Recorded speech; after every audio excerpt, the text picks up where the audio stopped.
আসসালামু আলাইকুম। অভিনন্দন সবাইকে, স্বাগতম সবাইকে।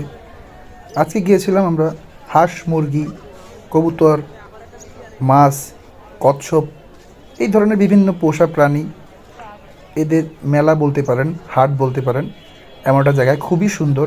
আমি অনেক বড় বড় মুরগি দেখছি। তারপর এই যে দেখেন কি সুন্দর সুন্দর মুরগি। আসলে মুরগিগুলো দেখতে আসলেই চমৎকার ছিল। আমি আসলে দেখে খুব ভালো লাগছে আমার কাছে। বিভিন্ন ধরনের কবুতর দেখছি, যে কবুতরগুলো আমি আগে পরে কখনো দেখিনি, কারণ আমার কবুতর পালার তেমন একটা অভিজ্ঞতা নেই। সো কবুতরগুলো আসলে দারুণ দারুণ কবুতর ছিল, যেগুলো দেখে খুবই ভালো লাগছে আমার কাছে। এবং মেলাটা খুবই জাঁকজমকপূর্ণ ছিল।